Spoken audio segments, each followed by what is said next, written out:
आत्मीय परिजन, आज हम गायत्री मंत्र के ही अक्षर की व्याख्या विवेक की कसौटी भाग 2 लेखक वेदमूर्ति तपोनिष्ठ पंडित श्री राम शर्मा आचार्य के विचारों को प्रेषित कर रहे हैं। शास्त्रों का आदेश और विवेक। अनेक व्यक्ति प्रत्येक बात में शास्त्र का नाम ले लेना ही बहुत बड़ी बात समझ बैठे हैं। कोई भी छोटी या बड़ी बात क्यों न हो, वे उसके लिए शास्त्र का प्रमाण खोजते रहते हैं। ये प्रवृत्ति प्रशंसनीय नहीं है। ना तो आजकल की प्रत्येक बात का प्रमाण शास्त्रों में मिल सकता है और ना वह उपयोगी हो सकता है। हमारे अधिकांश काम तो विवेक द्वारा निर्णय किए जाने से ही चल सकते हैं। सिद्धांतों का परीक्षण करना आवश्यक है, क्योंकि परस्पर विरोधी सिद्धांतों का सर्वत्र अस्तित्व प्राप्त होता है। एक ओर जहाँ हिंसा को, बलिदान का, कुर्बानी को धर्मों में समर्थन प्राप्त है, वहाँ ऐसे भी धर्म हैं जो जीवों की हत्या को दूर उन्हें कष्ट पहुँचाना भी पाप समझते हैं। इसी प्रकार ईश्वर, परलोक, पुनर्जन्म, अहिंसा, पवित्र पुस्तक, अवतार, पूजा विधि, कर्मकांड, देवता आदि विषयों के मतभेदों से धार्मिक क्षेत्र पटे पड़े हैं। सामाजिक क्षेत्र में वर्णभेद, स्त्री अधिकार, शिक्षा, रोटी, बेटी आदि के प्रश्नों के संबंध में परस्पर विरोधी विचारों की प्रबलता है। राजनीति में प्रजातंत्र, साम्राज्यवाद, पूंजीवाद, अधिनायकवाद, समाजवाद आदि अनेकों प्रकार की परस्पर विरोधी विचारधाराएं काम कर रही हैं। उपरोक्त सभी प्रकार की विचारधाराएं आपस में खूब टकराती भी हैं। उनके समर्थक और विरोधी व्यक्तियों की संख्या भी कम नहीं है। जब सिद्धांतों में इस प्रकार के घोर मतभेद विद्यमान हैं, तो एक निष्पक्ष जिज्ञासु के लिए, सत्य शोधक के लिए उनका परीक्षण आवश्यक है। जब तक ये परख न लिया जाए कि किस पक्ष की बात सही है, किसकी गलत, किसका कथन उचित है, किसका अनुचित, तब तक सत्य के समीप तक नहीं पहुंचा जा सकता। यदि परीक्षा और समीक्षा को आधार न बनाया जाए, तो किसी प्रकार उपयोगी और अनुपयोगी को परख नहीं हो सकती। गुरुदेव कहते हैं, महाजनों ये नागतो न पंथा के अनुसार महाजनों का, बड़े आदमियों का अनुसरण करने की प्रणाली प्रचलित है। साधारणतः लोग सैद्धांतिक बातों के संबंध में अधिक माथापच्ची करना पसंद नहीं करते। दूसरे की नकल करना सुगम पड़ता है। निकटवर्ती बड़े आदमी जो कह दे उसे मान लेने में दिमाग पर जोर नहीं डालना पड़ता। अधिकांश जनता की मनोवृत्ति ऐसी ही होती है, परंतु इस प्रणाली से सत्य असत्य की समस्या सुलझती नहीं, क्योंकि जिन्हें हम महापुरुष महाजन समझते हैं, संभव है वे भ्रांत रहे हों, और दूसरे लोग जिन्हें महापुरुष समझते हैं, संभव है उन्हीं की बात ठीक हो। जबकि अनेक व्यक्ति एक प्रकार के विचार वाले महाजन की बात ठीक मानते हैं, और उसी प्रकार अनेक व्यक्ति दूसरे महाजनों की बातों को महत्व देते हैं और दूसरे प्रकार के विचारों को मान्यता देते हैं। तब ये निर्णय कठिन हो जाता है कि इन दोनों के कथनों में किसका कथन उचित है और किसका अनुचित। महापुरुष दो प्रकार से अपने विचारों को व्यक्त करते हैं। पहला लेखनी द्वारा, दूसरा वाणी द्वारा। वाणी द्वारा प्रकट किए हुए विचार क्षण स्थायी होते हैं, इसलिए उन्हें चिर स्थायी करने के लिए लेखनीबद्ध किया जाता है।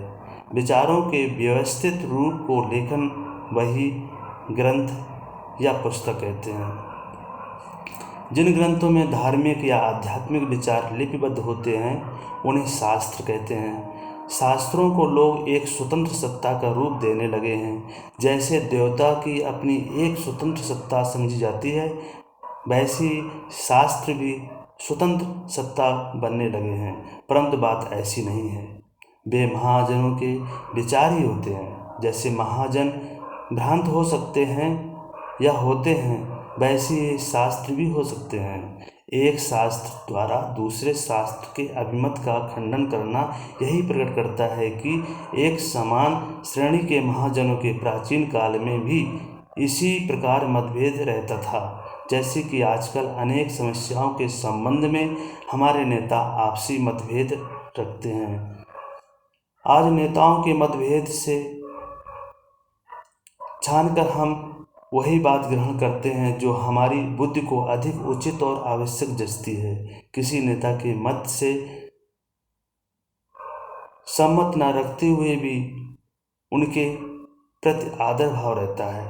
इसी प्रकार स्वर्गीय महाजनों महापुरुषों की लेखनबंद विचार प्रणाली के संबंध में भी होना चाहिए। शास्त्र का अंधा अनुकरण नहीं होना चाहिए, वरन उनके प्रकाश में सत्य को खोजना चाहिए।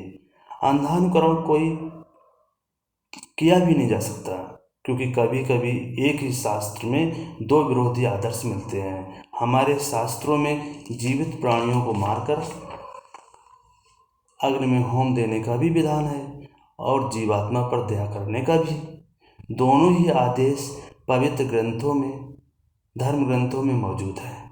वे शास्त्र हमारे परम आदरणीय और मान्य हैं, तो भी उनके आदेशों में से हम वही बात आचरण में लाते हैं जो बुद्धि संगत, उचित और समयानुकूल दिखाई पड़ती है।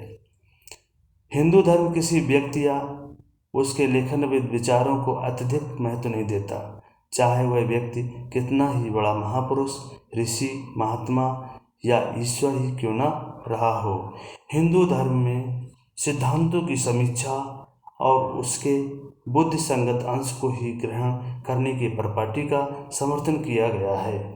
किसी बड़े से बड़े व्यक्ति या ग्रंथ से मतभेद रखने और उसके मंतव्यों को स्वीकार करने न करने की उसमें पूर्ण सुविधा है।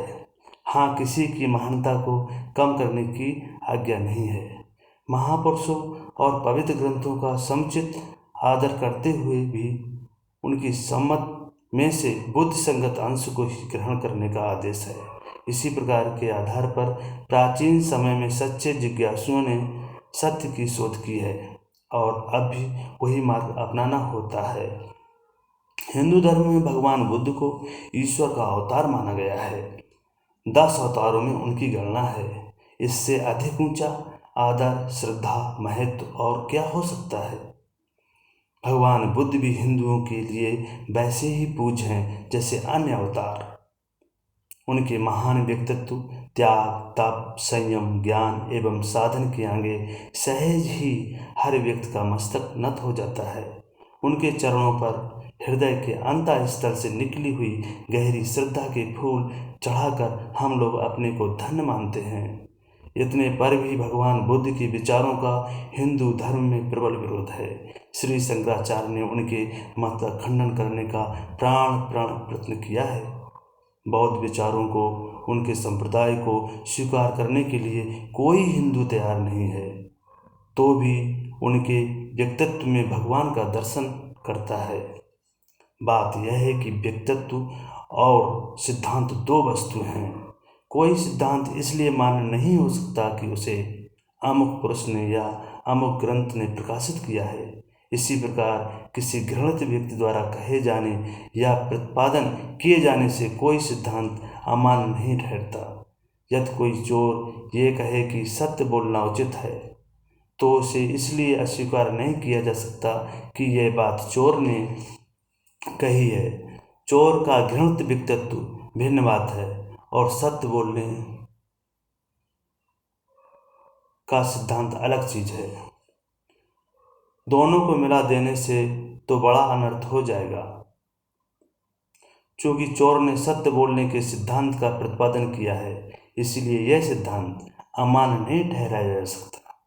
इसी प्रकार कोई बड़ा महात्मा किसी अनुपयोगी बात का उपदेश करे तो उसे मान्य भी नहीं ठहराया जा सकता।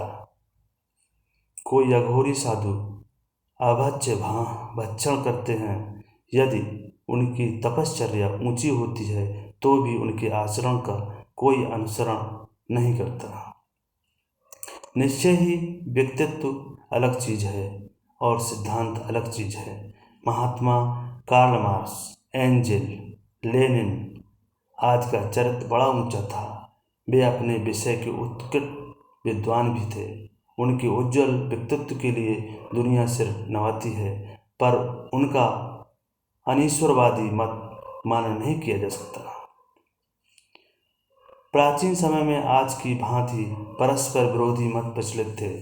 जैसे आज अनेकानेक विचारधाराओं के मतभेदों पर बारीक दृष्टि डालकर उनमें से उपयोगी तत्व ग्रहण करने को विवश होना पड़ता है, वही बात प्राचीन समय के संबंध में लागू होती है। आधुनिक महापुरुषों के विचारों से जीवन निर्माण कार्य में हमें मदद मिलती है। उसी प्रकार प्राचीन काल के स्वर्गीय महापुरुषों के लेखनबद्ध विचारों से, धर्म ग्रंथों से लाभ उठाना चाहिए, परंतु अंधभक्ति किसी का भी कोई नहीं होना चाहिए। यह हो सकता है कि प्राचीन काल की और आज की स्थिति में अंतर पड़ गया हो, तो जिससे सबके सब विचार आज के लिए उपयोगी न रहे हों। यह भी हो सकता है कि उन्होंने किसी बात को अन्य दृष्टिकोण से देखा हो और आज उसे किसी अन्य दृष्टि से देखा जा रहा हो। एक समय समझा जाता था कि चातक स्वाति नक्षत्र का पानी पीता है, पर अब प्राणशास्त्र के अन्वेषकों ने देखा है कि चातक रोज पानी पीता है। हंसों का मोती चुगना या दूध पानी को अलग कर देना भी अब अविश्वस्त ठहरा दिया गया है। इसी प्रकार अन्य अनेक बातों में भी प्राचीन काल के सिद्धांतों में हमें परीक्षक बुद्धि से कोई मत निर्धारित करना पड़ता है। आधुनिक या प्राचीन होने से ही कोई सिद्धांत मान्य या अमान्य नहीं ठहरता।